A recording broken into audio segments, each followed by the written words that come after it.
Hey, muy buenas mis escuchas jurídicos, buenos días, buenas tardes, buenas noches o cuando sea que te encuentres viendo este video, escuchando este podcast. Sean por favor gratamente bienvenidos a otro episodio más de Red de Obligaciones en la sección del Podcast Law, donde en esta oportunidad les hablaremos de los efectos de las obligaciones. Bueno, pero para empezar, definamos qué son los efectos de las obligaciones como tal, y es que estas en términos simples no llegan a ser más que las consecuencias jurídicas que nacen de la misma. Consisten en la necesidad, en otras palabras, de que se pueda cumplir con la satisfacción de una obligación, ya sea de manera voluntaria o a través de los medios judiciales que nos proporciona la ley. Todo ello y sin perder el punto de vista de que éstas están más que nada para referenciar al cumplimiento o no cumplimiento del deudor y sobre todo los mecanismos jurídicos que facultan al acreedor para exigir dicho cumplimiento en la obligación. ¡Oblígame, perro! Los efectos se clasifican en una dualidad. Tenemos los efectos normales y los efectos anormales. Empezando con los efectos normales, tenemos que estos llegan a contextualizarse en un escenario donde el cumplimiento de la obligación se obtiene en especie. Y para graficarlo y ejemplificarlo de mejor manera, tenemos el pago voluntario, que en realidad es uno que también puede efectuarse o ejecutarse por subrogación. También tenemos la ejecución forzada, donde prácticamente el acreedor está empleando mecanismos jurídicos para que el deudor pueda extinguir su obligación.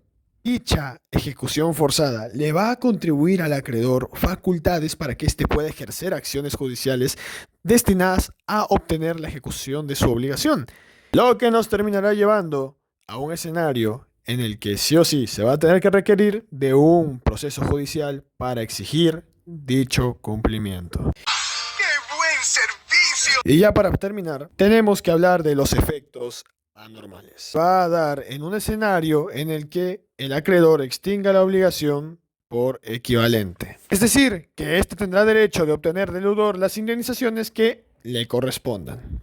Por lo tanto, el deudor debe incurrir en la responsabilidad en estos casos y no hay cavidad alguna para considerar tan siquiera la posibilidad de que se extinga esta obligación mediante el pago de la prestación original. ¡Qué pésimo servicio! Luego tenemos el tiempo de producción de los efectos. Cuando hablamos de los efectos de las obligaciones, hacemos mención de las consecuencias que se derivan de la relación jurídica obligatoria. ¡Píntame la cocina! ¡Oblígame! ¡Miserable! Los efectos pueden operar desde su nacimiento o de forma diferida, y se clasifican de dos formas. Primero, inmediatos y diferidos.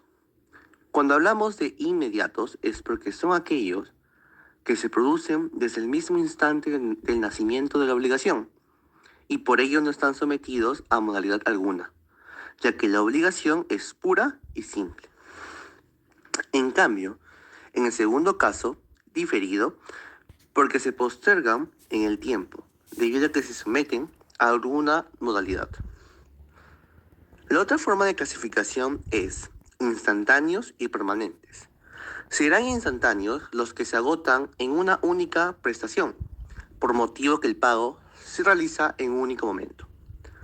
Pero serán permanentes cuando se extienden a lo largo del tiempo, pudiendo ser de dos tipos: de ejecución continuada o ejecución periódica. La primera se da cuando la obligación no se agota en un solo acto, y la ejecución periódica es cuando la ejecución es fraccionada en tiempos separados o intervalos.